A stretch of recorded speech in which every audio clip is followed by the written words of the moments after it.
Assalamualaikum warahmatullahi wabarakatuh. Salam rayu, selamat siang buat kita semua, dan tentu salam Pancasila merdeka. Masih semangat ya? Nah, yang ngantuk bersemangat. Hari ini kan siang ini sesuai dengan agenda kita bahwa nanti kita akan melakukan dialog interaktif. Namanya dialog, nanti silahkan rekan-rekan mahasiswa, nanti di depan kita semua ini sudah ada Bapak dan Ibu yang nanti bisa kita tanya, atau nanti silahkan yang mau ada didiskusikan ya kita persilahkan ya. Sudah disiapkan pertanyaannya yang sudah 10 lembar itu? sudah disiapkan itu 10 lembar. Oke, baik, nanti jadi begini, dialog ini terkait dengan layanan bagi mahasiswa kepercayaan yang nanti barangkali bisa disampaikan kepada Bapak dan Ibu yang ada di depan kita semua ya. Baik, kita akan mulai saja. Silakan untuk rekan-rekan mahasiswa boleh ya menanyakan dengan menyebutkan nama ya, dan nomor, kalau ingat ya nomor NIM-nya, tapi jangan nomor rekeningnya loh ya. Oke ya, nanti Mas Maman nomor rekening saya Pak, waduh lah ya iki ya kan ya. Kita santai saja ya, santai saja. Jadi nanti silahkan menyampaikan gundah gulana yang ada di hati rekan-rekan mahasiswa semua ya. Tapi ingat pesan Pak Sony, yang baik-baik saja ya. Oh ya, ini tidak mengancam tapi sedikit ya. Baik, kita mulai saja. Baik, silahkan nanti bisa dimulai dengan tunjuk jari, dan ya ini masih live streaming jadi disampaikan ke mana-mana, jadi silahkan nanti bisa disampaikan secara baik dan sopan ya. Baik, silahkan kita mulai untuk tanya jawabnya. Silahkan bagi mahasiswa yang ingin bertanya atau berdiskusi, kami silahkan. Ayo, apa saja silahkan ya. Ini sudah di open sama Bu Sri bahwa apa saja silahkan. Tapi jangan curhat tentang pacar loh ya, di sini loh ya, dilarang nanti ya. Jadi silahkan yang terkait dengan pendidikan. Mungkin dari Ketua BEM dulu, Ketua Hima ya. Ya lupa saya, Ketua Hima ya Mas. Berikan contoh Mas.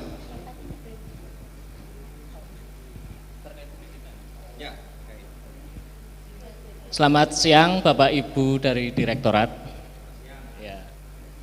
Perkenalkan, saya Ahmad Ainul Anam. Saya dari Prodi PKTT YME Angkatan 1 ini Bu, semester 4 sekarang Bu ya. Pertanyaannya begini Bu, bagaimana pendidikan dapat memainkan peran penting dalam melestarikan budaya? Apa saja metode dan strategi yang dapat digunakan oleh pendidik untuk mengenalkan kebudayaan pada siswa dan mendorong mereka untuk menghargai warisan budaya begitu Bu? Karena tadi di kuliah umum Bapak Ibu sekalian banyak yang menyampaikan tentang budaya intinya, jadi kita perlu korelasinya ini antara kepercayaan dengan budaya, terus strateginya ke depannya kita mesti seperti apa begitu Bu? Kurang lebihnya seperti itu Ibu. Terima kasih. Saya tujukan ke Ibu Sri dan Pak Fitra udah oh maaf ya begitu. Terima kasih. Terima kasih Mas Ketua Hima. Ibu barangkali bisa ditanggapi. Enggak, satu lagi. Ayo. Ada lagi? Ini Mas Franky ya. Tes.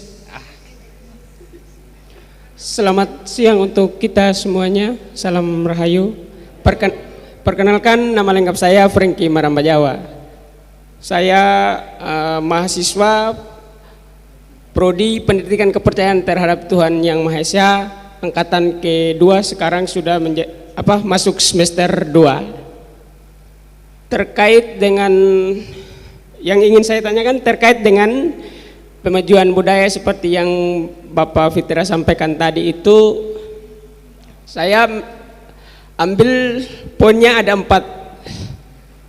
empat strategi untuk memajukan budaya, yaitu yang pertama perlindungan, yang kedua pengembangan, yang ketiga pemanfaatan, dan yang keempat pembinaan. Yang ingin saya pertanyakan sekarang, bagaimana mengimplementasikan dari keempat ini supaya penghayat tidak mendapat apa yang namanya diskriminasi lagi. Contohnya seperti yang Ibu Sri sampaikan juga tadi, bukan hanya merdeka belajar tetapi memerdekakan budaya. Sekian dan terima kasih. Mohon tanggapannya, Bu.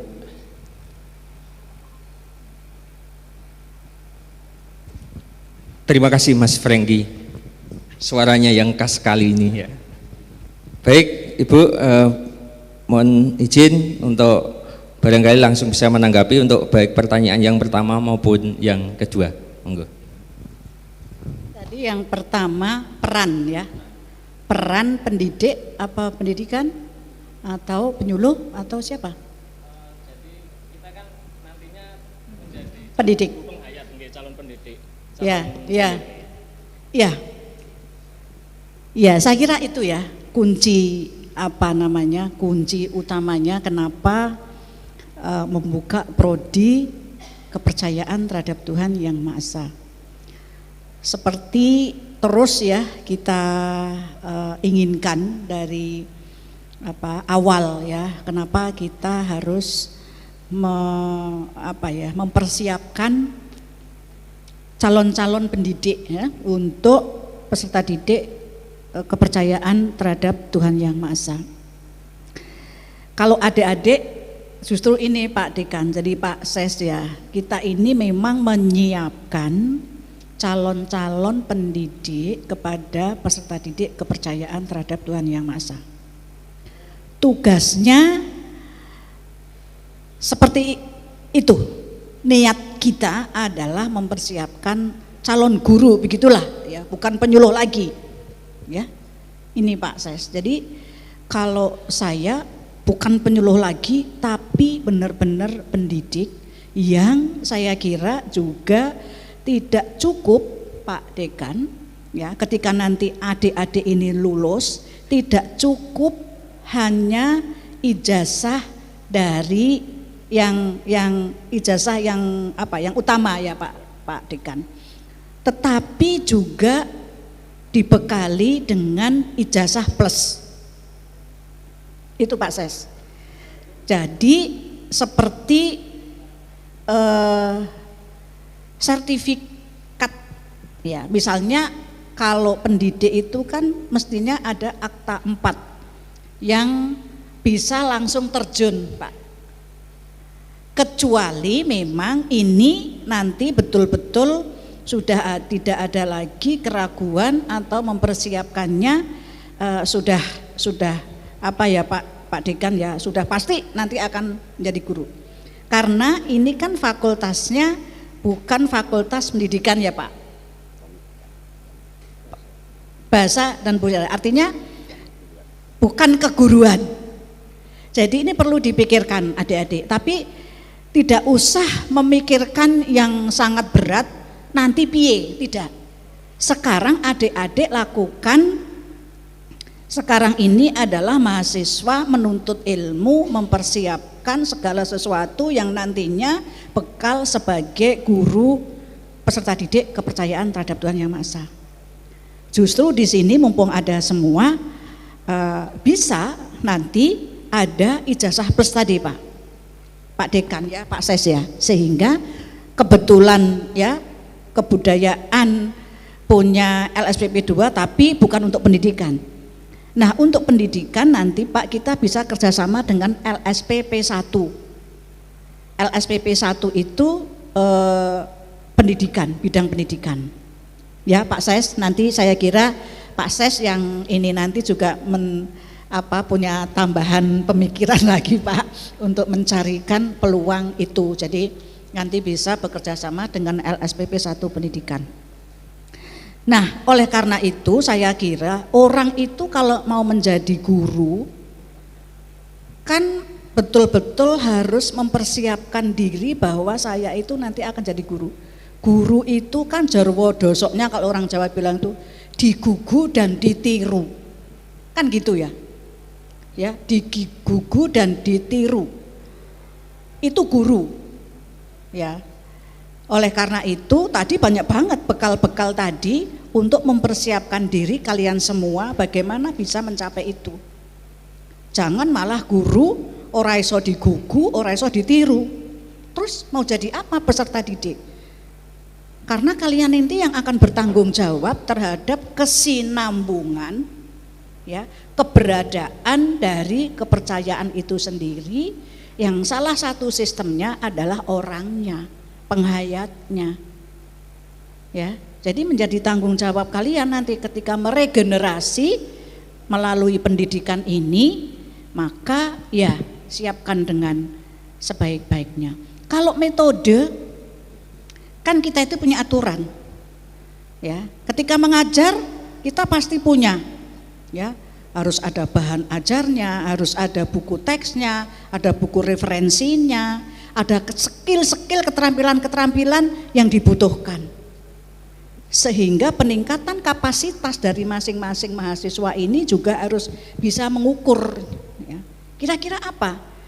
Karena tidak mungkin kita hanya mengandalkan pengetahuan, ya kan, kemampuan itu di perguruan tinggi. Jangan menyalahkan untak nanti, saya kok enggak. Ya. Jadi tidak hanya ini adalah rumah kalian yang secara formal selama sekian tahun ditempa, dididik dan seterusnya. Tapi pengembangan diri berikut masing-masing mahasiswa.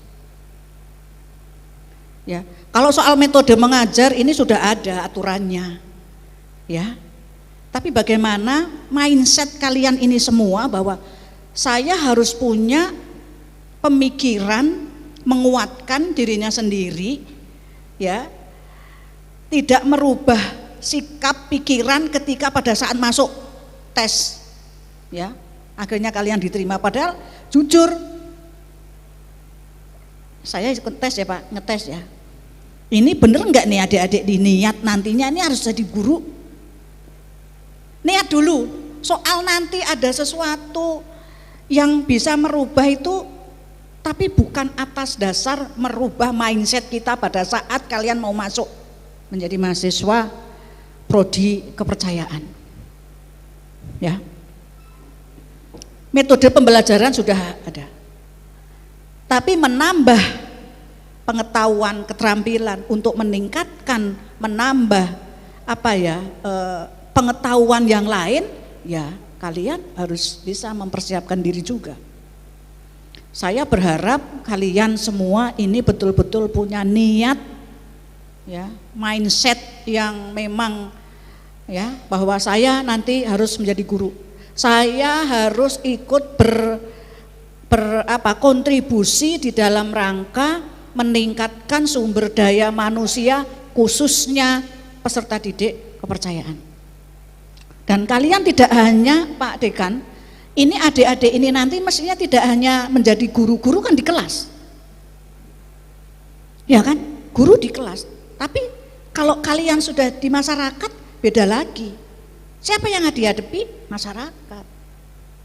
Berhakkah kalian nanti juga menyampaikan, ya, hal-hal yang berkaitan dengan kepercayaan? Menurut saya wajib. Kalian harus menjadi obor di sana. Seperti yang sekarang ini yang namanya penyuluh kepercayaan itu tidak hanya ngajar anak-anak peserta didik, tapi bagaimana juga sebagai garda depan penyambung lidah kami di lapangan. Ya. Jadi satukan dulu niat, mindset kalian semua. Ayo kita ikut bertanggung jawab untuk meningkatkan, ya, menyiapkan generasi emas kita. Katanya generasi emas itu sampai tahun 2045 ya. Jadi kalian justru nanti setelah lulus mesti harus bergegas-gegas untuk itu. Pasti kalian pertanyaannya muncul ketika apa iya ya nanti setelah lulus pasti jadi guru. Itu proses. Jangan gege mongso sik. Itu proses. Proses menuju ke sana. Nah, soal hal-hal yang mesti harus disiapkan sekarang, ya kita ini sudah memikirkan, ya sekarang aja yang namanya penyuluh kepercayaan sedih banget. Nah, saya kira ini juga ada terobosan-terobosan, jangan menunggu lulus saya kira ya Pak Dekan ya, untuk mempersiapkan anak-anak ini, kan kita tidak bisa sendiri ya, ini kan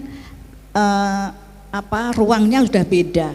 Kalau guru pasti kaitannya dengan pendidikan, dengan Dijen GTK, dengan Dijen Paudimas gitu ya Pak Udidasmen dan seterusnya. Jadi saya kira di KMA Mbak Harti sudah mengidentifikasi, sudah menginventarisasi sebetulnya langkah-langkah yang harus ditempuh sehingga nanti keluaran atau mahasiswa-mahasiswa ini paling tidak sudah terlihat begitu. Memang tidak gampang sekarang yang sudah ada guru honorer Raja Lama belum diangkat, ya kan? Tetapi itu ya memang kenyataannya seperti itu, sebuah proses. Jadi jangan menambah beban ketika kita ini baru seneng-senengnya kuliah ini, tapi juga pikiran-pikiran yang harus dipersiapkan ya. Jadi kalau soal metode itu sudah ada metode pembelajaran, harus bagaimana sebelum mengajar, harus apa yang harus disiapkan. Saya dulu juga FKIP Pak, jadi sedikit banyak juga tahu bagaimana, pernah ngajar juga. Kalau persiapan-persiapan itu saya kira sudah ada metode-metode pembelajaran apa yang harus disiapkan gitu ya. Ya, lalu ya tadi sudah banyak sih saya sampaikan ya, kaitannya kepercayaan terhadap Tuhan Yang Maha Esa dengan budaya ya. Tadi dari nilai-nilai saja kan sudah luar biasa ya, artinya kolaborasi atau ekosistem itu ada di dalamnya. Saya bilang nilai Pancasila, nilai budaya, nilai-nilai budaya bangsa, nilai budaya spiritual itu dalam satu rumah besar ya, dalam satu rumah besar. Tadi saya kira juga dijelaskan juga oleh Pak Ses ketika kita berbicara soal kepercayaan terhadap Tuhan Yang Maha Esa, walaupun di dalam OPK 10 objek pemajuan kebudayaan yang tidak tersirat di situ ya, tetapi ada hal-hal, ada realita, ada objek-objek kebudayaan yang sesungguhnya itu sangat berkaitan dengan kepercayaan terhadap Tuhan Yang Maha Esa ya. Apakah adat istiadat, manuskrip pun ada. Ya, saya yakin di Sumba saja itu banyak manuskrip yang belum terlihat, yang disimpan oleh orang belum dikeluarkan, ada juga. Tradisi lesan ada, ya, secara lesan itu banyak ajaran-ajaran bahkan kepercayaan terhadap Tuhan itu kan lesan. Ya, walaupun tadi saya sampaikan ada juga yang tidak bisa disampaikan. Lesan bisa, tertulis nggak bisa, ya kan? Ritus, gudangnya banyak. Memangnya di kepercayaan terhadap Tuhan Yang Maha Esa orangnya atau penghayatnya tidak punya potensi seni banyak. Saya kasih tahu. Ini ladang untuk satu ini Pak, pengkajian atau penelitian atau penggalian. Jadi ada salah satu ajaran kepercayaan terhadap Tuhan Yang Maha Esa yang kemudian bisa diekspresikan melalui seni tari. Tadi kan ada yang pinter tari, tadi mana si topeng tadi. Nah, ada, ya. Dan judul tarinya itu resikonya sangat tinggi, filosofinya sangat dalam. Apa? Judulnya Manunggaling Kawula lan Gusti. Dari situ ya. Itu kan juga mengekspresikan. Ekspresi juga diberi kebebasan untuk ruang-ruang berekspresi ya Pak Ses ya, untuk melakukan itu. Jadi banyak banget. Jadi prodi kepercayaan ini kalau hanya baru kenal, ih apa sih, ada banyak banget yang harus kita ini. Maka pengembangan, pemanfaatan itu silahkan adik-adik ini ya mulai menggagas ya itu. Jadi ada sebagian kecil ya pasti di sana. Tadi apa sih kebudayaan apa udah saya jelasin ya. Jadi nggak usah diulang lagi gitu. Nah si siapa tadi? Frankie tadi apa ya? Oh ya, ya ini Pak Ses nanti yang ya strateginya apa? Karena strategi kebudayaan itu untuk melingkupi semuanya ya. Apakah itu tradisi, apakah itu film, apakah itu seni, apakah itu semuanya ada di sana ya. Dan strategi itu saya kira bahkan sudah ada formalnya ya Pak ya, PP ya, tentang strategi kebudayaan ya, kepres ya, kepresnya sudah ada. Jadi nanti dibaca saja ya. Nanti fokusnya ke ini. Mau secara umum kebudayaan secara luas juga boleh ya Pak, ekstra gitu kan, karena memang ada koneksitasnya ya. Monggo Pak Ses, silakan. Baik, terima kasih adik-adik sekalian. Pertama saya ucapkan selamat ya, baru sekarang kita bertemu. Saya udah dari yang tahun lalu saya tahu beberapa yang terima karena beasiswa itu di tempat saya gitu ya. Jadi saya sangat senang ada di hadir di sini, hari ini kita bisa komunikasi gitu ya. Mewakili pertanyaan sebagian besar sudah jawab Bu Sri. Apa peran pendidikan untuk kebudayaan? Di undang-undang kita disebutkan pengarus utamaan pendidikan melalui kebudayaan melalui pendidikan, pengarus utamaan. Artinya pendidikan jadi sangat penting. Pendidikan jangan hanya dilihat sekolah gitu ya. Banyak bisa di keluarga, bisa macam-macam.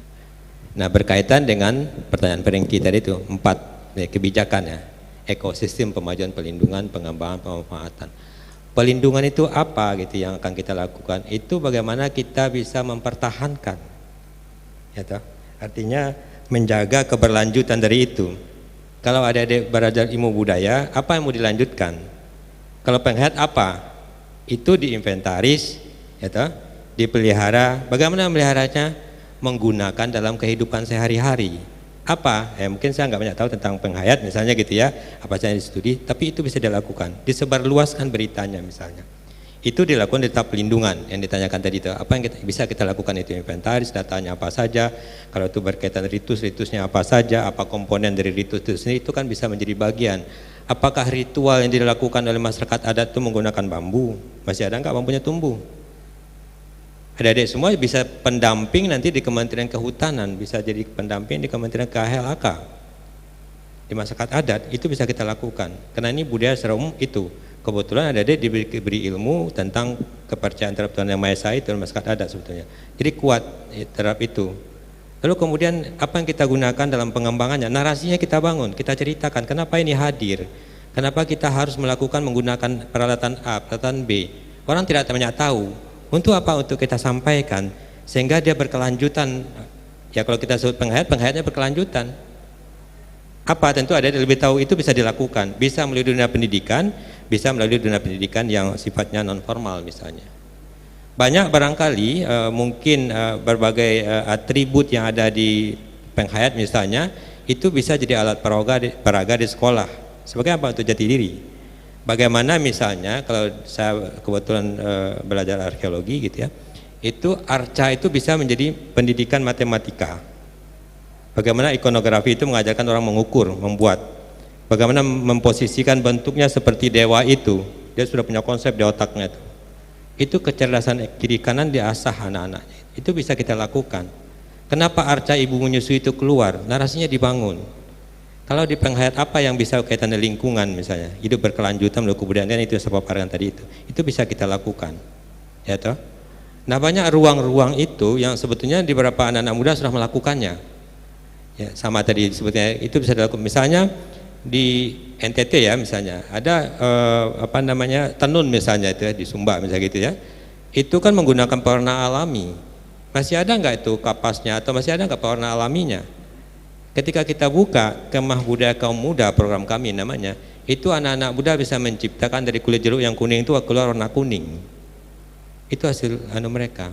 Bahkan mereka bisa membuat aplikasi bagaimana menzonasi cagar budaya, kawasan cagar budaya. Ternyata anak muda itu bisa terlibat kalau mereka diberi peran. Selama ini peran itu tidak diberikan. Tapi berilah peran yang mungkin sesuai dengan apa yang mereka tahu, sesuai masa kini gitu ya. Bisa saja peran teman-teman itu menyampaikan sesuatu kepada konten-konten kreator gitu ya. Banyak film-film yang bisa kita buatkan film untuk apa? Untuk penyadaran lingkungan misalnya. Itu kearifan itu ada semua. Apa sih ajaran di misalnya terhadap Tuhan Yang Maha Esa itu apa? Itu kita jawantahkan sehingga dia berkelanjutan. Kita turunkan, kita wariskan kepada generasi berikutnya. Itu salah satu bentuk pelindungan dan kebudayaan itu ya gunanya adalah mewariskan kepada generasi berikutnya. Bagaimana cara memeliharanya? Menggunakannya dalam kehidupan sehari-hari. Adakah anak-anak kita? Bahkan kalau jadi guru, dia bisa gunakan sebagian atribut yang digunakan oleh masyarakat adat misalnya, atau siapapun, itu bisa sebagai alat peraga. Congklak itu bisa menjadi alat hitung sebetulnya itu. Saya pernah di beberapa tempat itu saya sering cerita, tahu nggak beda 3 kali 4 dan 4 kali 3? Sama-sama 12 hasilnya. Tapi bisa nggak kita membedakan antara 3 kali 4 dan 4 kali 3? Itu kalau di tempat saya namanya alam tak gampang jadi guru, belajar dari alam. Kalau dia di bukit, kalau kita nanam cabai, bagusan jajar 4 ke atas atau 4 ke di bawah. Ini begini nih, 4 ke atas atau 3 ke sini, pokok cabainya misalnya. Ternyata dari alam lebih bagus 4 ke sini nih, buahnya banyak di sini. Kalau dia salah nanam 4 ke atas, ini kurang pendapatannya. Mungkin jumlahnya cuma 500 cabai, tapi kalau 4 ke sini bisa 1000. Itu kecerdasan. Itu yang membedakan 4 kali 3, 3 kali 4. Kalau cuma hasilnya sama-sama 12 bisa di kalkulator kita lihat. Nah, adik-adik harus bisa menerapkan itu di lapangan.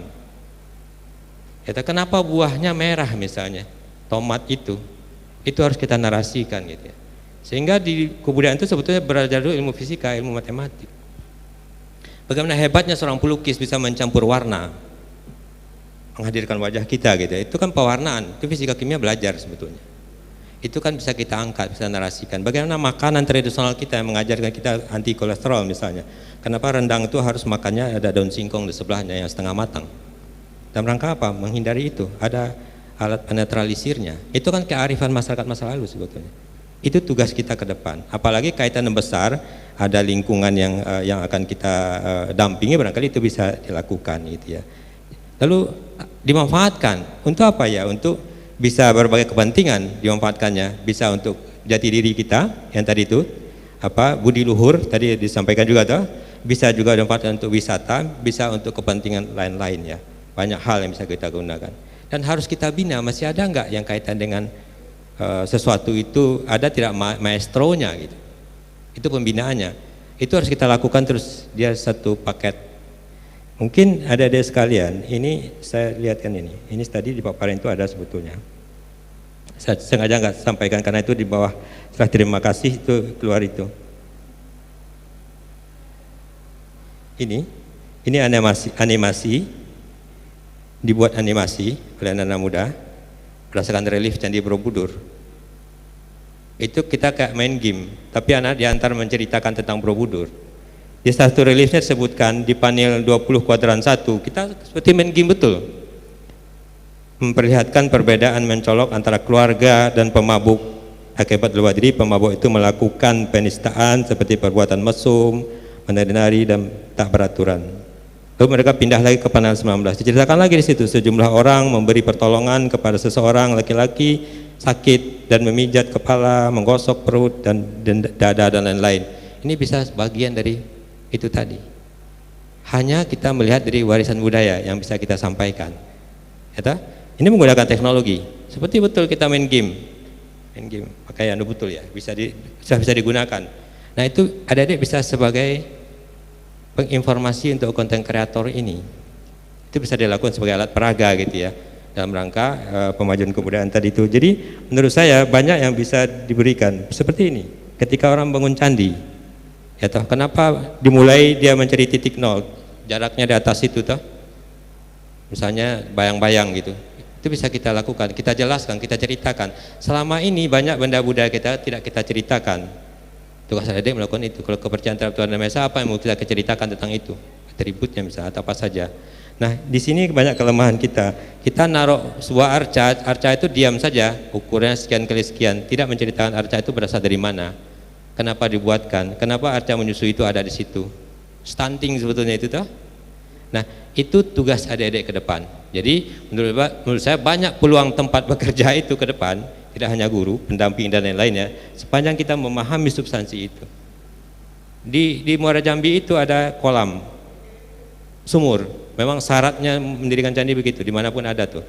Ternyata pH-nya bisa 8, bisa langsung diminum, bisa untuk kecantikan dan lain-lain. Itu kan bisa kita lakukan, kita asah. Jadi sebetulnya bagaimana masyarakat masa lalu itu menempatkan tempat untuk membuat sesuatu itu betul-betul dipikirkan dengan baik. Itu kan sebetulnya pengetahuan yang bisa kita gunakan untuk masa kini. Kenapa misalnya masyarakat di Sumatera Barat itu dulu rumahnya rumah gadang ya, atapnya itu ijuk, sekarang diganti dengan seng. Siang hari itu panasnya minta ampun, kalau hujan berisik minta ampun juga. Padahal dulu pakai ijuk. Ijuknya tebalnya hampir 15 cm sampai 20 cm. Siang dia menyerap panas, panas itu malam ditawarkan ke rumah, jadi hangat malam rumahnya. Itu kan kearifan sebetulnya. Rumahnya rumah panggung, tapi karena gara atapnya ijuk itu rumahnya tetap hangat gitu. Jadi banyak hal yang sebetulnya bisa dilakukan ke depan dalam kaitan dunia pendidikan dan ekosistem tadi itu. Dia satu kesatuan tidak bisa saling terlepaskan. Kalau kita data, dia harus bisa kita kembangkan, harus bisa kita manfaatkan dan harus kita bina. Kalau tidak, dia akan terhenti sebagai data saja. Sama saja apa yang kita buat itu dengan toko barang antik. Toko barang antik juga tua-tua atau keramiknya atau barang-barangnya kuno semua. Tapi dia nggak bercerita, tidak bisa digunakan untuk apa. Di kita mangkoknya bisa bercerita, ini datangkan dinasti Han, digunakan abad sekian, dibawa oleh jungnya orang Makassar, menggunakan nahkoda-nahkoda Indonesia yang tahu rasi bintang, itu kan ceritanya ada. Digunakan untuk apa? Untuk menaruh tali pusar ketika ritual turun mandi. Itu kan bercerita. Apa kelebihannya? Dia tidak berkarat, yaitu kelebihan keramik misalnya. Ya kan, jadi hal-hal itu yang selama ini tidak ada. Tugas adik-adik sebagai mahasiswa melakukan itu.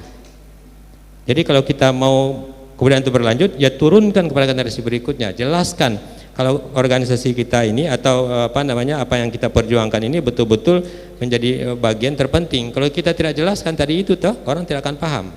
Ya toh? Nah, jadi melalui itu, jadi negara pun juga harus hadir karena di strategi kebudayaan itu ada semua tuh.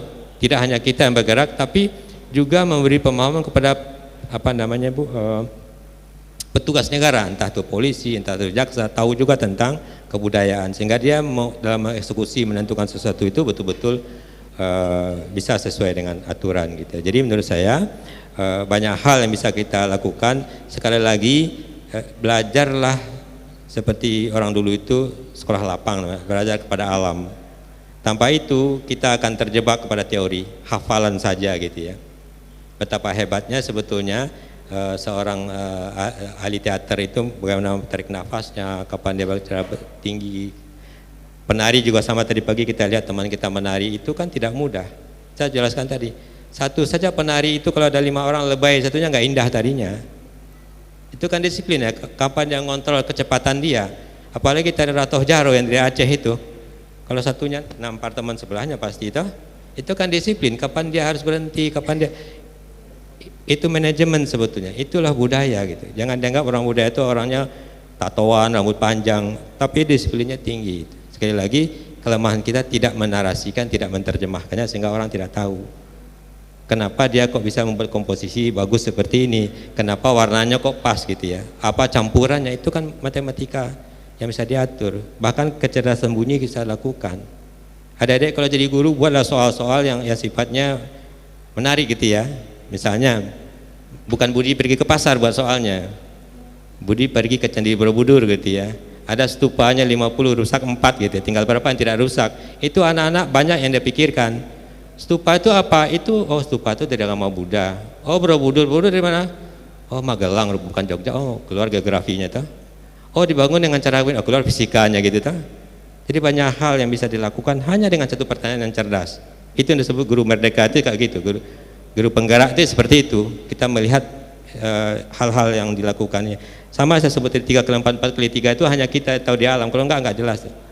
Kenapa ikan itu dipeliharanya pas masa benih masih baru ditanam, tanam ikan. Jadi dia cepat besar karena kena matahari. Terus dikasih dia air mengalir, jadi dia kuat ikan emas itu gitu. Itu belajar di alam. Ikannya manis, gemuk, dia nggak usah kolam yang besar. Tupang sari namanya. Jadi sementara padinya besar, nanti juga ikan kita dapatkan. Itu kearifan yang sangat besar. Nah, hal-hal itulah yang mau kita sampaikan sebetulnya pada generasi berikutnya. Dan tugas adik-adik itu jadi seperti itu. Banyak peluang, banyak hal yang bisa kita lakukan. Sekali lagi, yang namanya pembajuan kebudayaan itu pengaruh utamaan melalui pendidikan. Itu barangkali ya yang dapat saya sampaikan sedikit berkaitan dengan pertanyaan-pertanyaan tadi itu. Saya gabung 1 dan 2 tadi. Terima kasih. Baik, terima kasih Ibu Sri Hartini dan Bapak Fitra Arda. Baik, barangkali Bapak Andri mau menambahi, monggo kami persilakan.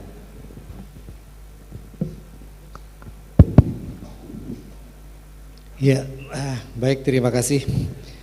Mungkin kalau dengan saya sering sekali ya, karena saya mengajar, mengajar Pak di sini. Mudah-mudahan tidak bosan. Tapi saya tadi barangkali terinspirasi ya. Ini proses kita kan belajar bersama ya. Dalam konteks dengan Merdeka Belajar itu sebenarnya agak sedikit ini ya. Tadi sudah dikatakan banyak sekali ya oleh Bapak Fitra segala macam. Itu salah satunya. Nah, contoh misalkan kan pernah diungkapkan ya. Kalau kita bisa belajar dalam kontekstual itu misalkan dengan tortor. Satu tortor saja belajarnya banyak. Bisa belajar matematika, betul Pak ya? Itu. Kira-kira menghitung berapa tuh jumlah yang namanya benang ya. Itu kalau diurut jadi matematika kemarin ini. Belum lagi esensinya kan terhadap kalau kita misalkan menggunakan ulos tadi ya terkait dengan itu. Kemudian juga bagaimana cara melangkah tadi tari tortor segala macam dihitung pergerakannya dan sebagainya supaya keseimbangan itu tidak ini. Jadi sebenarnya yang kalau saya memandang terus terang saya terinspirasi dengan Mas Menteri. Bagaimana dengan konsep Merdeka Belajar hari ini gitu. Yang terpenting itu adalah tadi saya sudah diskusi dengan Bu Sri itu bagaimana gagasan dan ide Anda gitu. Itu yang terpenting sebenarnya tuh. Jadi jangan sampai terkooptasi terhadap yang namanya pemikiran-pemikiran oh kayaknya begini. Enggak. Padahal sebenarnya di lingkungan Anda ya, di lingkungan Anda dengan lingkungan terhadap yang namanya budayanya sendiri itu luar biasa. Itu bisa diambil sebenarnya tuh sebagai pelajaran. Jadi jangan takut. Seperti tadi misalkan kata Pak Fitra 3 kali 4 dengan 4 kali 3 silakan nanti peserta didiknya atau Anda sendiri nanti bisa membedakan mana yang membedakan 3 kali 4 dengan 4 kali 3 dengan contoh yang tadi. Nah, kira-kira seperti itu ya. Cuma memang di sini, nah ini juga saya mungkin Sisna ada di sini nggak ya yang dari Sisna ya. Sisna ada. Gitu. Mungkin kita bisa diskusi ya Sisna terkait dengan ini dari ini Pak dari Mapurundo dari Sulawesi Barat. Nah kemarin itu saya kan ke sana ke Makassar ya terkait dengan itu. Ada beberapa sebenarnya pendidikan di Sulawesi Barat terutama di Mapurundo itu luar biasa ya banyak yang bisa digali. Nah tinggal nanti berdiskusi dengan para sesepuh. Karena begini Pak, ternyata ada beberapa, ini juga saya sedang memutar otak idenya apa gitu. Karena ada hal-hal yang memang itu tabu Pak. Artinya unsur-unsur nilai-nilai itu tidak boleh diinformasikan. Padahal sebenarnya muatan dari nilai-nilai itu cukup luar biasa. Sama hal juga mungkin di beberapa di Marapu ya. Itu ada beberapa hal yang tidak boleh dikeluarkan gitu. Tetapi yang tadi oleh Pak Fitra bilang, tapi kita perlu menarasikan gitu.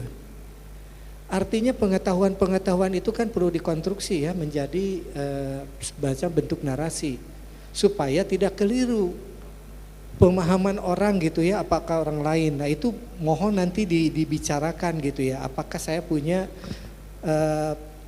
dibolehkan tidak gitu ya. Untuk mengambil nilai-nilai itu sebagai apa? Supaya orang tidak menganggap ini apa. Saya sebagai misalkan seorang yang tidak tahu, mungkin saja berandai-andai, oh yang namanya misalkan Mapurundok itu begini, jangan-jangan saya yang salah berpikirnya terhadap pemahaman Mapurundok itu seperti itu. Tapi bagi masyarakat Mapurundok sendiri, kalau misalkan menjelaskan sampai kepada yang namanya nilai-nilai luhur itu ya, itu dijadikan sebagai narasi yang positif, saya pikir itu akan luar biasa. Orang akan mengetahui dan orang akan terbuka, oh maksudnya itu. Ternyata tidak ada bedanya dengan orang-orang lain dalam konteks hubungan relasi sosialnya gitu ya. Sama, saya juga percaya Tuhan, Anda juga percaya Tuhan, kira-kira begitulah. Kira-kira seperti itu. Nah ini yang kemudian saya pikir ya, dengan Merdeka Belajar ini itu menjadi kesempatan kita. Saya kemarin juga bicara di Makassar ya kepada kawan-kawan dari Mapurundok, ini kesempatan kita juga. Bayangkan luar biasanya Merdeka Belajar tadi ya, saya terinspirasi dengan Pak Fitra tadi ya, mengungkapkan tentang masalah misalkan nasi Padang, kenapa nasi Padang itu harus menggunakan yang tadi apa, ada daun singkong gitu ya, itu ada, ternyata ada korelasinya. Coba itu pelajaran yang seperti itu sangat ini sekali gitu ya. Mumpung maksud saya tuh karena kita menyangkut masalah nilai-nilai luhurnya, kenapa kita tidak gali dari sana gitu ya. Tadi seperti Candi Borobudur kan itu mengajarkan matematika juga ternyata ya Pak ya, seperti itu. Saya pikir adalah nanti ya urusan-urusan gitu kita bisa jadikan tematik gitu, dan itulah kreasi-kreasi kita ya untuk membangun yang namanya bagaimana proses pembelajaran itu gitu ya. Jadi tidak nih, terus terang sekali lagi saya melihatkan bahwa nanti unsur tradisi memang ada persoalan dengan tabu ya, tetapi tabu juga perlu narasi. Mohon itu di apa namanya tuh dipikirkan dah. Kebudayaan itu kan tidak statis, tapi ada merupakan persoalan yang sangat dinamis sekali gitu ya. Nah jadi mohon nanti didiskusikan. Mungkin sekiranya yang apa saja dulu yang bisa misalkan disampaikan dan apa yang mungkin yang tidak ya. Tetapi lambat laun perlu ada pemahaman supaya tidak terjadi kekeliruan terhadap pemahaman apa itu Marapu, apa itu misalkan Mapurundok, apa itu penghayat kepercayaan gitu ya, kalau seandainya kita tidak mengungkapkan seperti itu. Nah tadi juga Muara Jambi sebagai pusat pendidikan Nusantara ya, luar biasa kita, dan saya melihat ya, manfaatkan sekarang menterinya, Mas Menteri sudah membuka dengan ada Merdeka Belajar, itu jadikan sebagai bahan kita untuk melakukan mengeksplorasi, mengkonstruksi pengetahuan nilai-nilai luhur kita menjadi suatu narasi yang besar gitu. Kira-kira itu. Terima kasih. Baik, terima kasih Pak Andri. Baik, rekan-rekan mahasiswa yang saya banggakan, masih ada lagi yang mau ditanyakan atau didiskusikan, kami persilakan. Dua penanya dulu nggih. Ya, silakan. Terima kasih Pak Soni.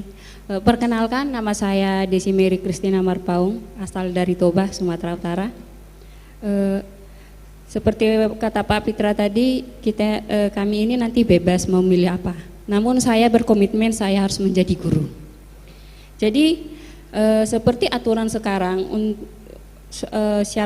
syaratnya itu ada, untuk menjadi seorang guru harus mengikuti pendidikan atau PBG. Nah, apakah untuk kami nantinya setelah selesai kuliah, adakah PPG atau sudah bisa langsung seperti kata Bapak tadi, ijazah plus tadi sebagai syarat legalnya untuk menjadi seorang guru? Terima kasih Bapak. Baik, terima kasih Mbak Desi. Baik, selanjutnya silakan. Oh ya, nanti Mas. Ini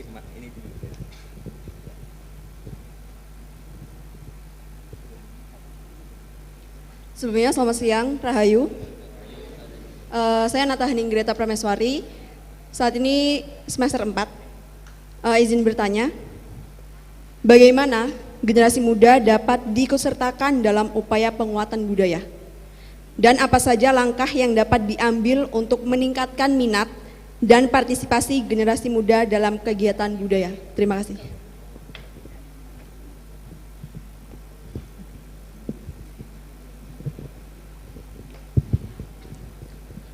Baik, terima kasih Mbak Nata Ning ya. Baik Bapak dan Ibu yang saya hormati, ada dua pertanyaan. Yang pertama dari Mbak Desi terkait aturan guru ya, terkait dengan PPG. Kemudian yang kedua dari Mbak Nata Ning terkait peran generasi muda dalam melestarikan budaya dan langkah-langkahnya. Oke, untuk pertanyaan yang pertama ditujukan ke Mbak. Oke, ke Bu Sri dulu, nanti barangkali dari Pak Dekan nanti mau menambahi. Monggo Ibu. Ya, ini sebetulnya pertanyaan yang ditunggu kita semua ya Pak.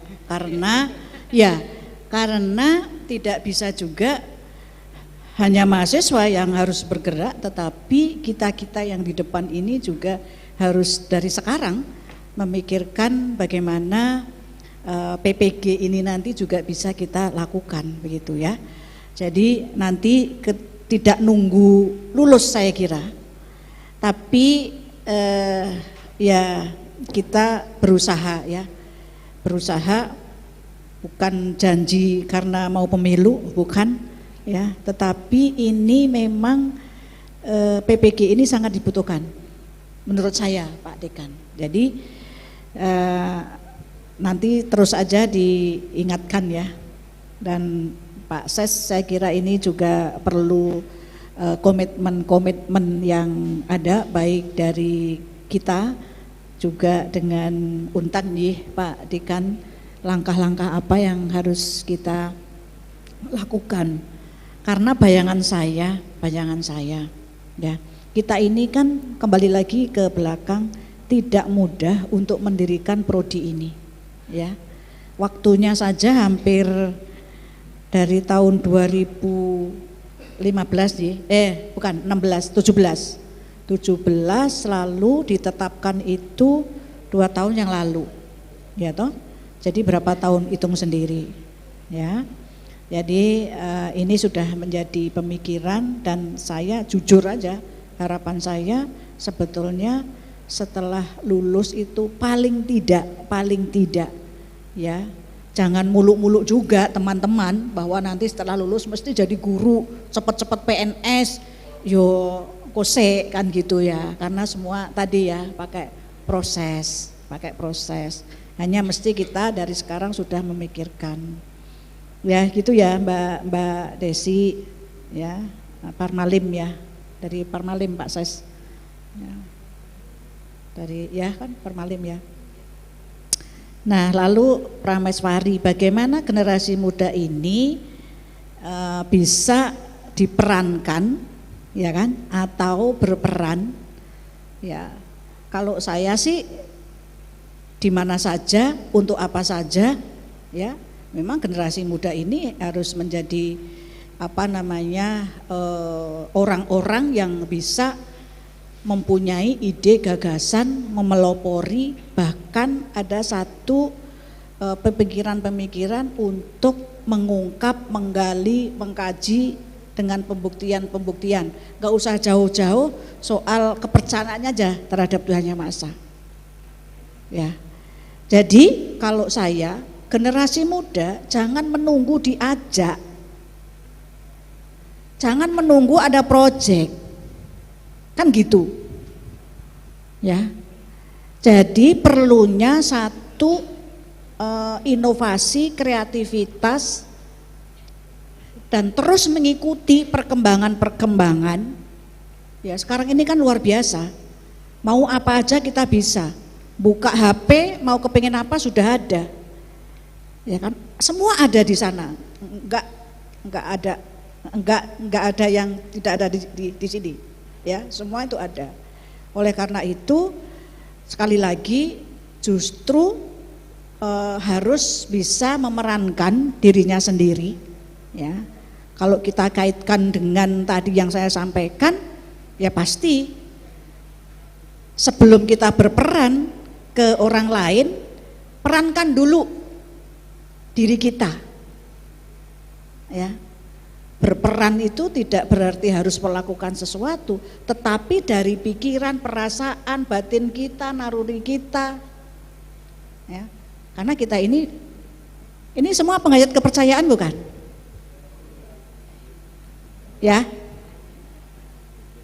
Tapi kan mempelajari apa itu kepercayaan terhadap Tuhan Yang Maha Esa.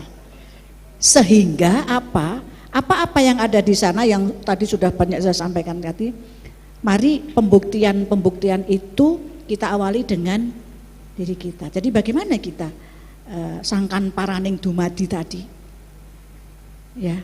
Jadi jangan menunggu, harus adaptif, ya kan?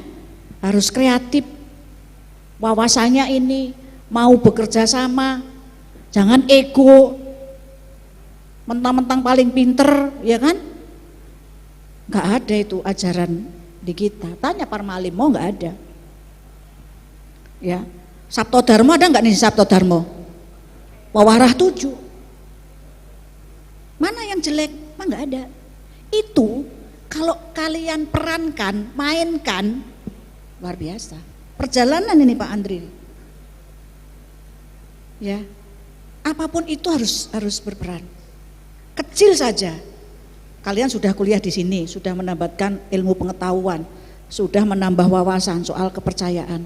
Perankan ketika pulang ke rumah, bicara dengan tetangga. Tahu enggak? Saya kan kuliah di sini. Saya cerita ya, ternyata kepercayaan itu apa, penghayat itu apa, seperti apa sih dia melakukan ritualnya. Kan gitu loh, itu sudah berperan. Tadi menyampaikan informasi apa? Pemanfaatan, infokan.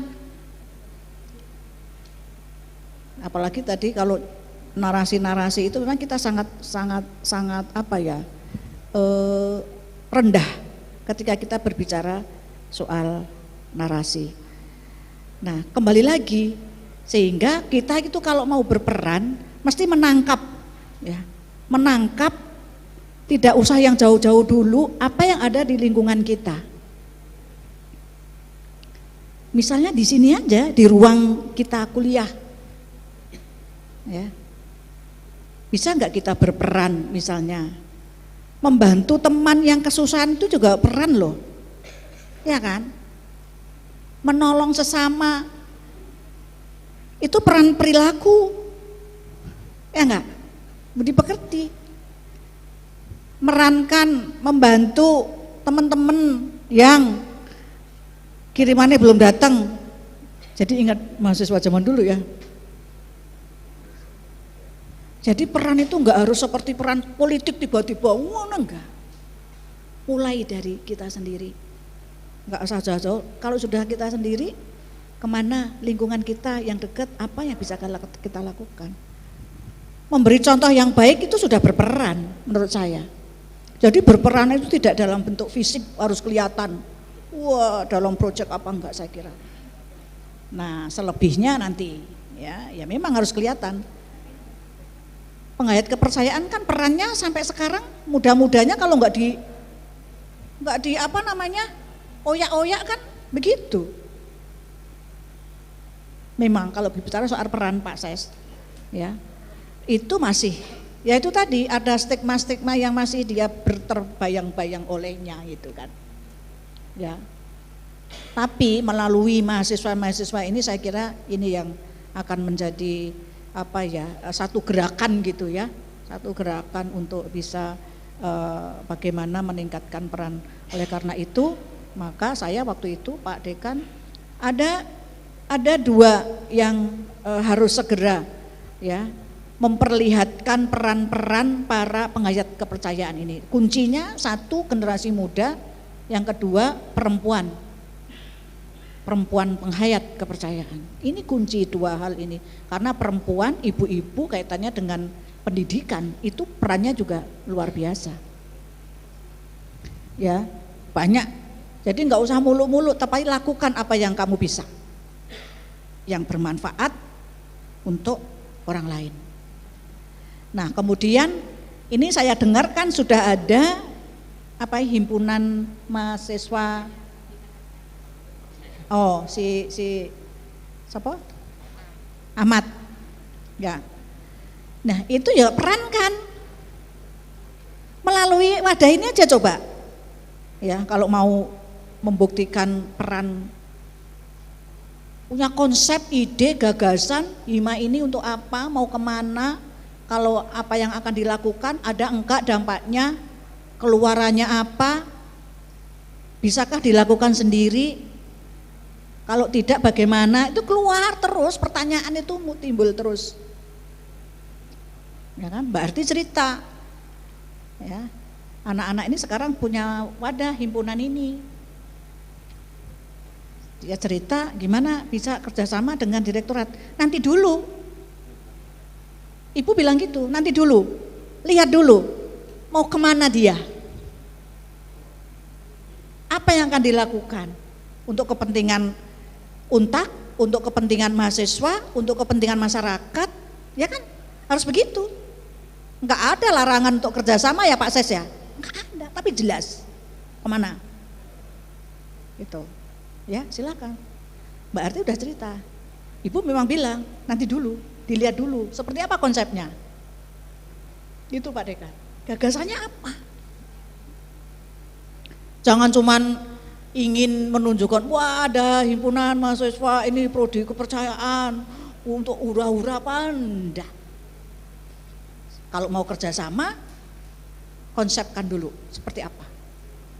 Dan kepentingan itu outputnya ya dampaknya untuk kepentingan yang lebih luas. Silakan. Karena ini juga apa namanya menumbuh kembangkan ide gagasan ya Pak Dekan ya di sini silahkan saja gitu ya. Jadi nggak usah mulu-mulu tapi kembali ya Mbak Devi ya bener ya Desi ya Desi ini Desi Nathan dari mana?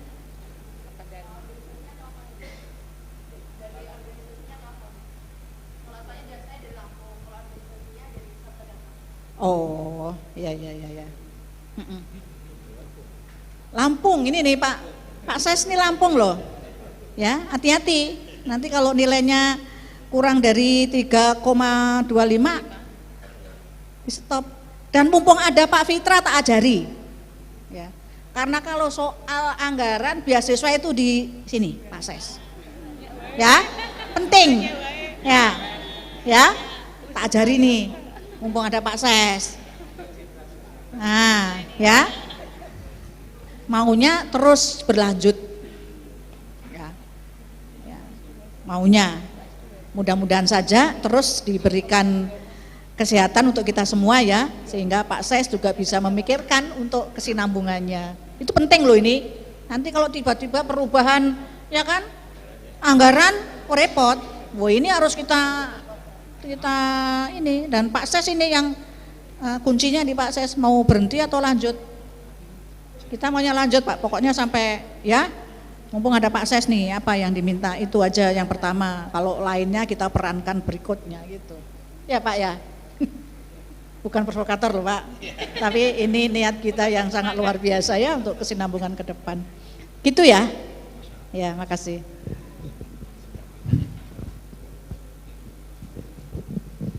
Baik, terima kasih Bu Sri Hartini. Baik, barangkali Pak Dekan bisa menambahi terutama terkait pertanyaan dari Mbak Desi ya, aturan guru harus mengikuti PPG. Monggo Bapak. Terima kasih Pak Sony, Bapak Ibu yang terhormat, para mahasiswa yang saya sayangi. Kemarin itu ada yang masih tanya, Bapak itu ngajar di mana itu ya? Rumah saya sama seperti rumah kalian, saya di sini ya. Jadi persoalan PPG Mbak Desi dan semua mahasiswa ini menyangkut masa depan kalian semua. Itu memang sudah pernah kita bicarakan ya antara fakultas dengan Direktorat KMA ketika kami dipanggil untuk datang ke Jakarta. Ada saya, ada Bu WD 1, Bu WD 2, ada Pak Wanto, Pak Andri ada, kemudian Bu Eri Fatarina, masih di sini tidak Bu Eri? Sudah ya, dari Fakultas Teknik. Jalan tidak mudah ya. Ke depan ini tidak semuanya mulus, tetapi ada komitmen antara fakultas dan KMA untuk mendirikan prodi, Bu Sri tadi sudah menyampaikan dibutuhkan waktu 4 tahun. Kalau ini bukan dari pemerintah, belum ada prodi ini. Karena untuk ilmu sosial itu ada moratorium, artinya ilmu sosial, prodi ilmu sosial tidak bisa dibuka di Indonesia sampai sekarang sebenarnya. Prodi ini adalah perkecualian, ya, tapi dibutuhkan waktu 4 tahun. Nah, kami para pengelola baik di prodi maupun di fakultas, Bapak Ibu dosen kalian semua, saya dan Bapak Ibu wakil dekan sangat menyadari, ya, tanpa PPG kalian misalnya satu tidak bisa menjadi PNS kalau peraturan ini, regulasi ini belum diubah. Yang kedua, sekalipun guru swasta kalau tidak PPG tidak bisa sertifikasi, ya. Alternatif ketiga ini yang kita harapkan, ya, kalau regulasi itu belum diubah, Pak Andri nanti dan Pak Wanto misalnya dari MLKI, oh tenang saudara-saudara, kalian semua kita tampung, kita yang ngurus profesi guru kalian, itu beda ceritanya, ya. Jadi ada beberapa kemungkinan. Baik, mendirikan prodi itu kalau di tingkat yayasan, universitas, prodi adalah hak yayasan, ya. Tetapi saya bersama dengan Bapak Ibu dosen di prodi dan Bapak Ibu wakil dekan itu yang tentu harus bergerak pertama.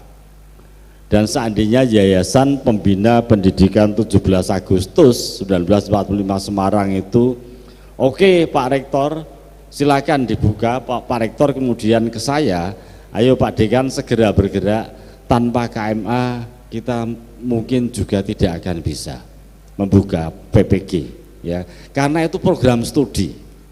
Jadi jangan salah paham, yang namanya PPG, program profesi guru, itu sama dengan program studi. Harus ada dosennya, harus ada kurikulumnya, harus ada persyaratan-persyaratan yang lain yang kalau bahasa Sundanya unfortunately, ya, itu juga belum ada di seluruh Indonesia, ya. Oleh sebab itu karena Bu Sri sudah menyampaikan bahwa ini nanti perlu upaya-upaya intensif mulai sekarang, tentu fakultas, universitas sampai yayasan akan konsultasi ke Direktorat KMA, ya. Ya mudah-mudahan sih, karena kemarin ketika ini saya terus terang kepada mahasiswa, ya Bapak Ibu, ya, karena memang yang berkepentingan mereka. Untuk pengajar kepercayaan kan dosennya belum ada, ya. Nah itu yang menjadi salah satu hambatan terbesar. Kemudian ada saran dari para asesor waktu itu, bagaimana kalau Bapak Ibu dosen ini diambil dari disiplin ilmu yang dekat-dekat dengan kebudayaan, kepercayaan.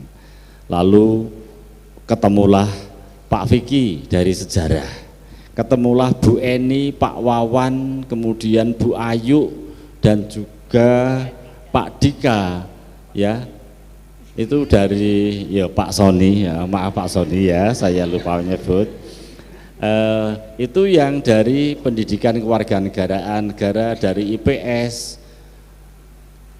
Selain nanti fakultas, universitas, yayasan berusaha dan kerjasama konsultasi dengan Direktorat KMA, saya minta kalian semua para mahasiswa berdoalah, ya.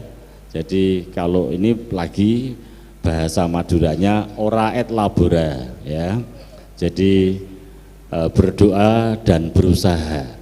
Itu yang bisa kami janjikan, karena seandainya prodi PPG itu nanti bisa kita buka, itu juga tidak mungkin dalam waktu 1-2 tahun selesai, lebih dari itu, Karena mesti ditanya siapa dosennya. Linier tidak, belum ada kalau linier. Kita siapkan Anda semua lulus S2, nanti ada misalnya ada 10 yang S2 kebudayaan, buka PPG. Nah, atau siapa tahu kalian bisa kita ikutkan ke PPG, apakah nanti IPS atau kewarganegaraan negara ya. Ini makanya kita semua percaya bahwa selain kerja keras, kita juga selalu dituntut untuk itu tadi, berdoa ya. Karena kerja tok tanpa doa juga tidak bisa, berdoa terus tanpa kerja ya nanti malah gimana itu. Jadi dua-duanya memang harus jalan. Saya kira begitu Bapak Ibu yang bisa, dan para mahasiswa ya, yang bisa saya sampaikan mengenai PPG ini. Sekali lagi intinya meskipun ini bisa saja saya mengatakan kepada kalian semua, wah itu urusan liyo, tapi tidak ya, bahwa Bapak Ibu dosen di prodi, kemudian fakultas, universitas, yayasan itu harus seias kata dulu ya, kemudian kita ke KMA ini bagaimana yang terbaik. Tapi yang terdekat bagi kalian semua adalah praktek mengajar ya, praktek mengajar dulu. Bersiaplah juga membantu prodi dan fakultas, mau praktek di mana.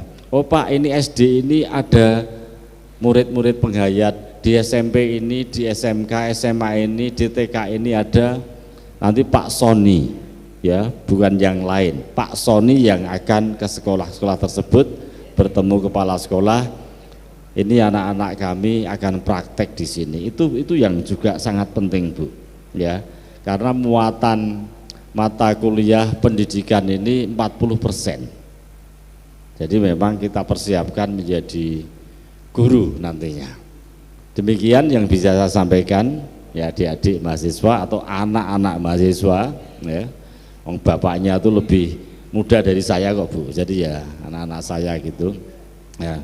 Jadi kurang dan lebihnya mohon maaf. Terima kasih Pak Moderator. Baik, terima kasih Pak Dekan. Selanjutnya barangkali bisa ditambah dari Pak Fitra terkait aturan PBG, dan juga yang kedua tadi pertanyaan terkait peran generasi dalam melestarikan budaya dan langkah-langkahnya. Monggo Bapak. Baik. Yang pertama dari Mbak Desi ya, Kristina Pam ya. Ya. Ini program ini kan memang kita buat selangkah-selangkah, semuanya kita kita akan lakukan ekosistemnya juga sebetulnya. Untuk apa kita wujudkan program ini, tentu harus sampai ke ujung gitu, hilir. Dan ini sempat kami sampaikan waktu saya waktu itu juga hadir waktu rapat dengan Mas Menteri juga kaitan dengan revisi Undang-Undang Sisdiknas ya. Kenapa? Karena kita juga punya program namanya GSMS, Gerakan Seniman Masuk Sekolah. Mereka kan juga tidak punya sertifikasi, padahal dia dibutuhkan gitu dah. Bagaimana cara pemecahannya gitu lah. Nah itu jadi pemikiran. Nanti kita tunggu hasilnya seperti apa, sehingga peluang-peluang itu ada. Yang penting kita akan berusaha bagaimana ini bisa bermanfaat ya, kehadiran kita ini dirasakan oleh siapapun ke depan. Tentu program ini tidak sia-sia ya. Kita mendapatkan beasiswa ini juga tidak mudah. Di bidang kebudayaan selama ini agak kurang terperhatian lah gitu ya. Sekarang kita mendapatkan itu ya, mudah-mudahan khusus lagi programnya gitu ya. Tentu kita juga akan perjuangkan itu untuk berikutnya. Untuk menjawab pastinya saya juga belum bisa seperti kata Pak Dekan dan Bu Sri tadi ya. Tapi langkah itu akan kita lakukan. Lalu berikutnya kaitan dengan dari Lampung, siapa namanya ya? Nata ya. Dari mana di Lampungnya? Oh Lampung Tengah. Oh saya di Bandar Lampungnya. Ya satu tanah lah gitu ya. Baik, tahu nggak Pak Nadim, Mas Nadim itu ya, itu karena kreativitas ya, dia buat Gojek gitu tanpa modal itu sebetulnya. Jadi saat ini yang utama itu orang yang kreatif inovatif itu akan lolos dari mana-mana tuh. Karena banyak pekerjaan itu hilang. Mall sekarang udah banyak yang nggak ada tuh. Banyak orang startup gitu ya, walaupun startup banyak juga dipecatin sekarang turun gitu ya. Tapi ada ide-ide itu. Ada teman saya ini ceritakan sekampung ya, orang Padang gitu ya. Dia memperhatikan pola-pola ibu-ibu pekerja di kota besar.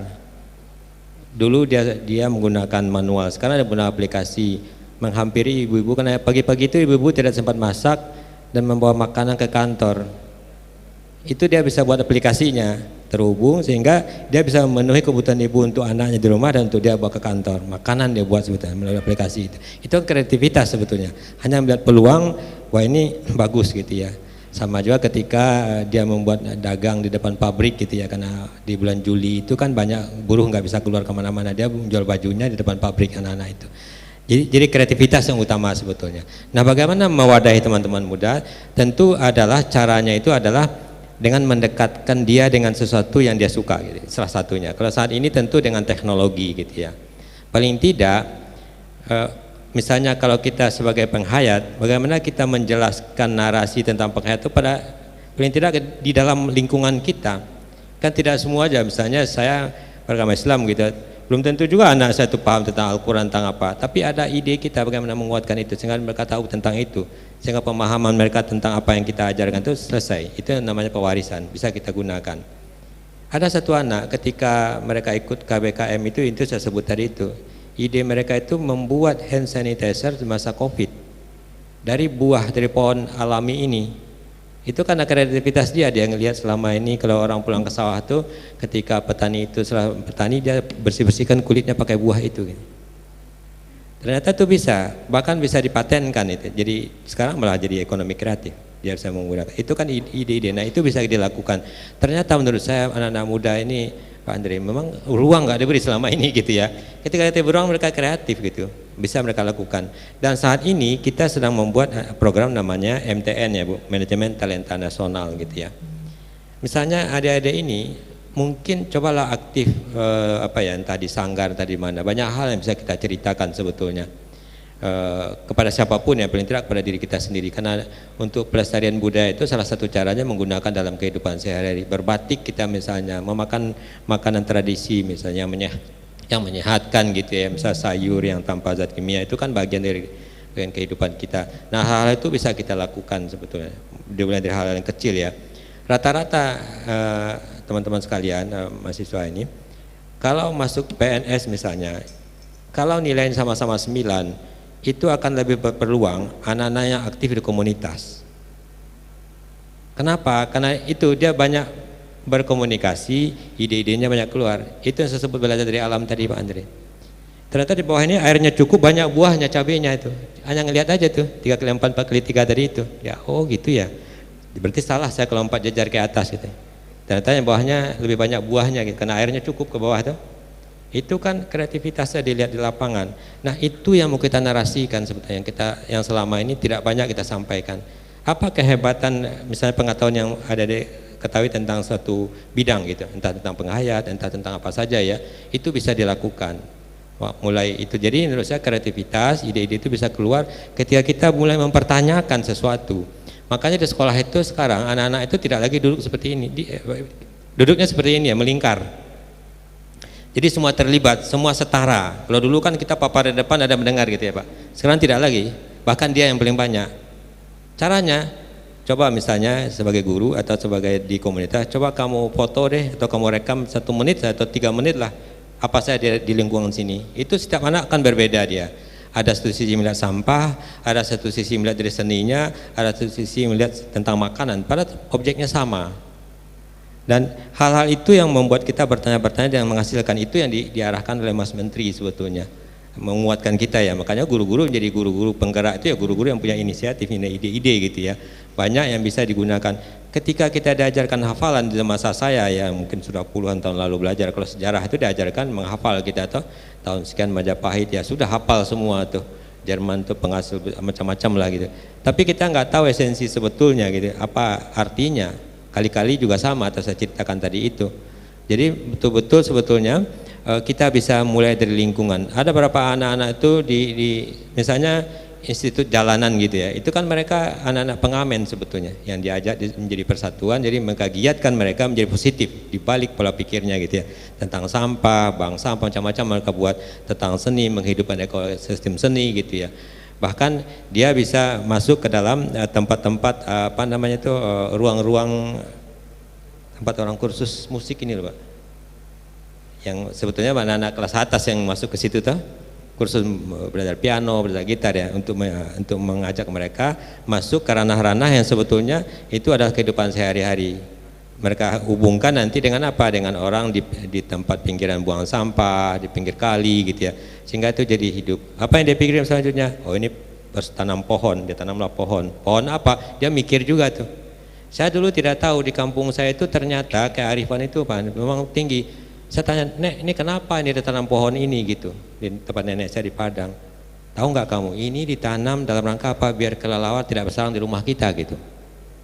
Jadi sudah disiapkan pohonnya biar nggak ngerusak rumah gitu. Jadi kan betul-betul tahu dia bagaimana melihat alam gitu. Ternyata kelelawar itu sukanya bersarang di sini, dia kalau ke rumah karena tidak ada ini gitu. Ternyata di candi itu juga sama, ada pohon yang ditanam sekitarnya biar tidak merusak candinya. Demikian juga untuk makanan rayap ada sejenis tanaman yang sebagai pagar alam, pagar rumahnya, tapi itu anti rayap karena sehingga rumah-rumah kuna itu rumah-rumah kayu itu tahan gitu. Jadi banyak bisa yang kita lakukan. Jadi kreativitas itu jadi penting, mulai dari hal kecil ya, hal kecil itu bisa digunakan. Terutama kalau kita punya grup tuh jangan buat banyak-banyak, jangan pikir besar-besar ya. Berempat berlima bisa jadi itu. Mereka membuat misalnya mendigitalkan naskah, itu sudah bagian dari pemajuan kebudayaan sebetulnya yang bisa dibaca orang. Kalau adik-adik kebetulan seorang penghayat, bagaimana orang tahu tentang penghayat, narasinya positif gitu. Sehingga orang memahaminya dengan benar, itu melalui teknologi mungkin akan lebih nyampe. Atau dibuatkan filmnya, bagaimana anak-anak sineas itu membuat misalnya bagaimana heboh, bagaimana sulitnya seorang perempuan ditahan di penjara sedang hamil dan lain-lain gitu ya. Itu disampaikan, itu kan sebetulnya kemanusiaan. Nah kalau kita punya modal data dan lain itu kita bisa sampaikan menurut saya. Jadi hal itu yang kita harapkan dari generasi muda ke depan. Jangan dikira orang-orang tua itu lebih hebat dari generasi muda, tidak. Jangan-jangan sebaliknya. Mungkin lebih anak-anak muda lebih paham dulu orang tuanya. Orang tua mungkin punya banyak pengetahuan tentang kebudayaan, tapi anak-anak muda mungkin bisa gitu. Jadi kita nggak bisa bandingkan juga. Tapi yang jelas itu perlu kita wariskan pengetahuan itu. Kalau tidak dia akan hilang ya kita akan terombang-ambing yang tersebut disrupsi tadi toh. Dan kita bisa melihat banyak contoh, misalnya kok kenapa tom yum sih yang terkenal gitu ya, kenapa nggak rendang gitu misalnya. Kenapa sih begini-begini kita tuh ya, kita melihat nggak tahu tuh kenapa gitu. Belajar bahasa Korea, pasti bahasa Koreanya gitu ya. Anak-anak sekarang coba, anak kita ya Pak, itu agak panjang sedikit WA kita nggak dibaca itu. Jadi apa sesungguhnya? Jadi memang ada perubahan, ada gap gitu ya. Nah itu harus dipelajari, anak-anak muda yang bisa menyampaikan itu mungkin kepada adiknya, kepada rekannya yang membawa pengaruh gitu ya semuanya. Bahkan mungkin dalam cara kita makan saya bisa kita sampaikan sebetulnya. Dan itu ada. Yakin saya teman-teman kebudayaan akan lebih mahir ya, akan lebih banyak. Nanti mungkin mata kuliah kita ini Pak Dekan mungkin juga bisa diperluas. Saya belum baca ya silabusnya seperti apa. Tapi banyak dari pengetahuan masa lalu, dari artefak-artefak kita atau budaya masa lalu itu yang bisa kita ceritakan, yang kita gunakan untuk masa saat ini. Saya ceritakan yang ini sungguh kenyataan ketika COVID itu, kita minum jamu gitu Pak, itu kenyataan itu yang nggak bisa kita hindari. Maka datahan itu jadi penting gitu dah. Itu kan pola hidup yang diatur sebetulnya. Jangan-jangan ya karena ada kesalahan kita muncullah yang macam saat ini itu dunia menyatakan dalam keadaan ketidakpastian. Apa yang dilakukan? Peningkatan SDM. Ya coba kita tingkatkan ilmu kita gitu ya. Cari peluang-peluang gitu, apa gitu. Sehingga kita berperan betul, kalau kita muslim di masjid sebagai apa, di gereja sebagai apa misalnya gitu, itu kan bisa dilakukan, mentransfer ilmunya, mewariskan, sehingga tidak terjadi yang eksklusif, kita mencari yang inklusif gitu ya. Di mana bumi dipajak, di sana langit dijunjung, kan itu filosofi kita toh.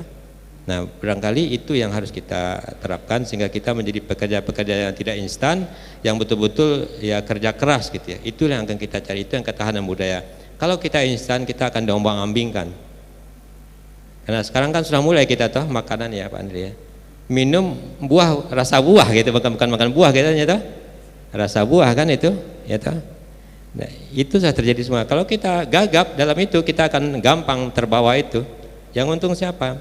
Bayangkan saja orang di kampung yang mungkin mata pencahariannya sangat kecil, dia dia beli pulsa 100.000 itu untuk main WA dan macam-macam yang nggak jelas itu. Yang untung siapa? Telkomsel apa gitu. Itu kan kita dipermainkan sebetulnya, kirim foto berapa tuh megabyte yang hilang itu ya. Padahal sebetulnya uang itu bisa digunakan untuk yang lain. Nah, mungkin itu paling tidak itu bisa kita beri pengertian ya. Kehadiran anak muda jadi penting menurut saya, terutama dalam menyambungkan gap teknologi. Orang-orang tua seperti saya ini udah gagap teknologi gitu ya. Ya, anak muda kan hidup di zaman itu.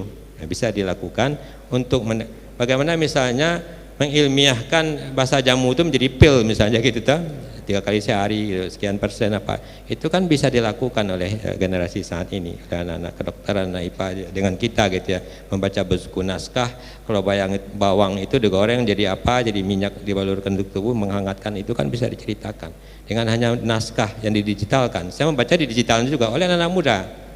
Nah, itu sudah berperan kita sebetulnya. Barangkali itu sedikit dari saya berbagi pengalaman ya, yang mungkin apa namanya bisa membuka inspirasi kita ke depan. Baik, terima kasih Bapak Fitra. Baik, Bapak dan Ibu serta mahasiswaku yang kami banggakan, mohon maaf karena keterbatasan waktu dan waktu sudah menunjukkan jam 3 lebih. Untuk sesi diskusi dialog ini kita cukupkan ya. Nanti apabila ada yang mau ditanyakan atau didiskusikan, nanti bisa kita lakukan di momen-momen selanjutnya ya. Baik, demikian diskusi dan dialog. Semoga bermanfaat buat kita semua demi lebih baik dan lebih baik lagi. Sekali lagi terima kasih Bapak dan Ibu serta mahasiswaku yang saya banggakan. Kita berikan aplaus, tepuk tangan dulu buat kita semua.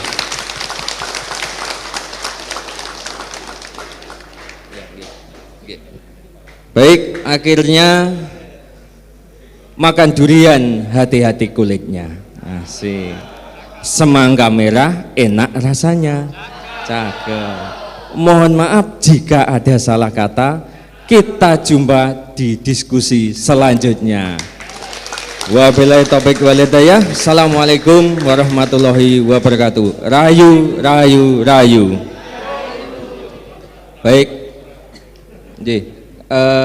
Bapak Ibu yang saya hormati serta para mahasiswa, kami mohon untuk bisa berfoto bersama sebagai dokumentasi. Monggo, silahkan, ayo.